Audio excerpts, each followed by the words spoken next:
A Jacket to Complete Her, written by Dizzy Ace on AO3, read by Hermes. Being pulled along with RADder on a camping trip was something Yuka wasn't planning on doing, but it happened anyway. Ever since she had met the band of musicians, her life began to be more exciting than before. They somehow always got her roped into their shenanigans, but she didn't mind.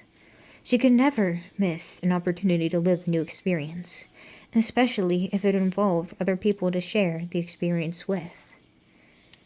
Right now, she was sitting on a log next to Nagi, talking with her about how the day had gone as the campfire was burning a few feet in front of them. Sitting closer to the fire was Ken.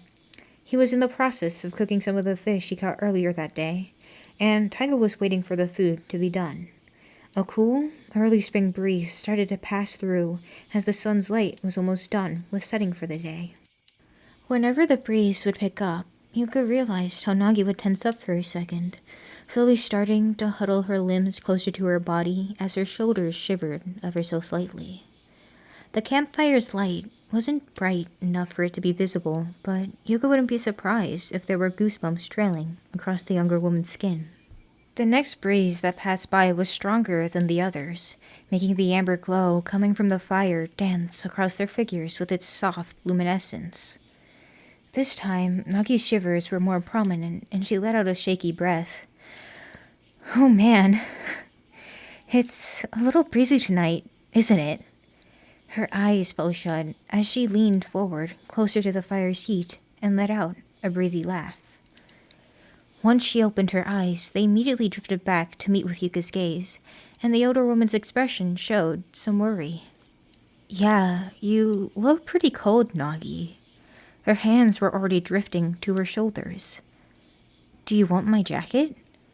Oh, no, I'm fine, Nagi replied, looking down at her cold, clammy hands. Yuka sighed at her refusal. You sure? Yes, I'm perfectly warm right now, Nagi huffed.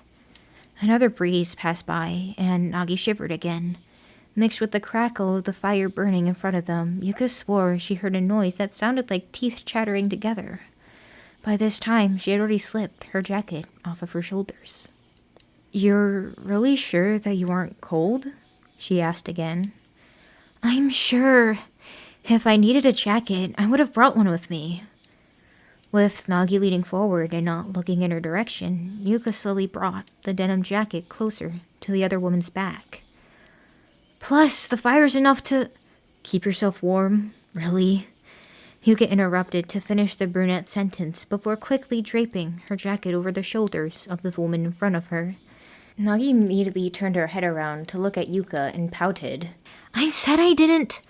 I heard what you said, but I don't think a warm person would be shivering or huddling into themselves.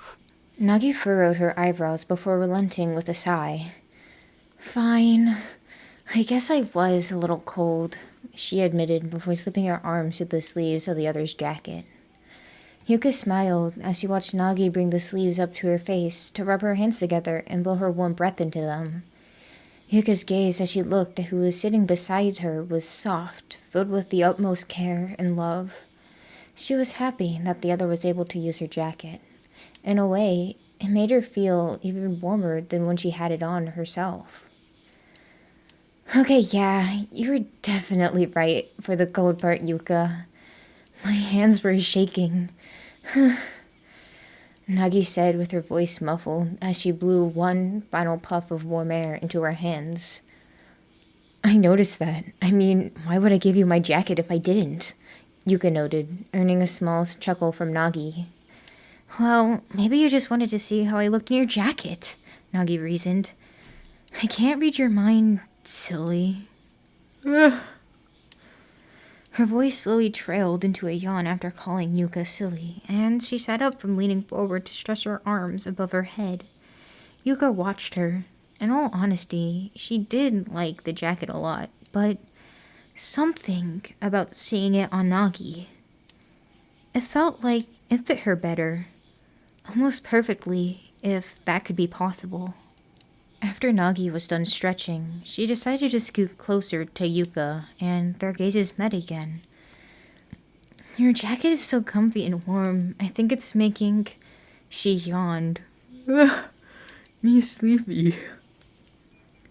Her eyes traveled down for a second before looking back towards Yuka, trying her best not to look too drowsy. You want to rest your head on my shoulder, Nags? At the nickname she used, Nagi scoffed, affectionately. I told you to stop using that nickname, she grumbled, but it was clear that her grumbling came from a faux annoyance. But, yeah, she muttered. I think you read my mind or something. The tone of her voice steadily grew softer and quieter before she took up the offer and rested herself against Yuka's side. I was just thinking about asking if I could rest on you.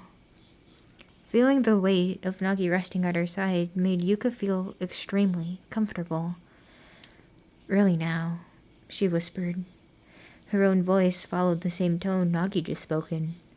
Her arm steadily rose from her side to travel up the back of Nagi's body, clothed in her own jacket, to rest comfortably in a position where Yuka could gently card her fingers through the brunette's hair. Maybe it's destiny.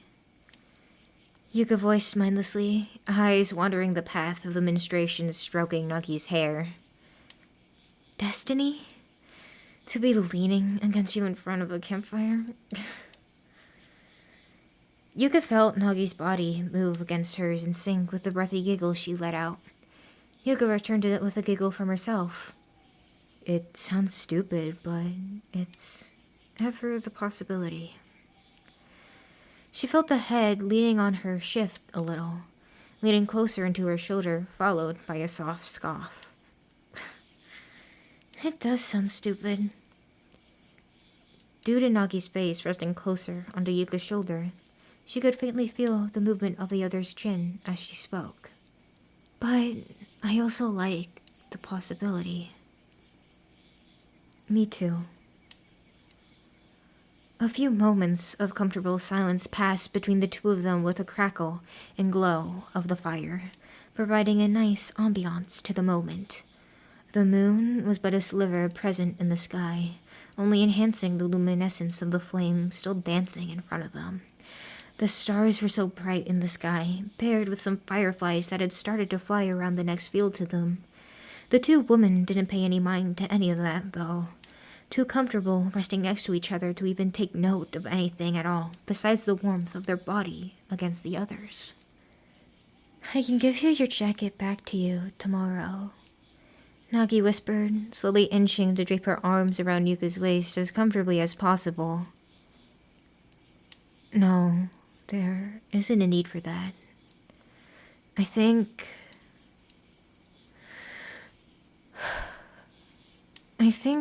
my jacket fits you better. You should keep it. Huh? Really? Like, for sure? Yes, for sure. Yuka leaned her chin to rest against the top of Nagi's head comfortably before giving the softest kiss to it. We can head to the tent once the fire dies out. How does that sound? Yuka asked. That sounds good.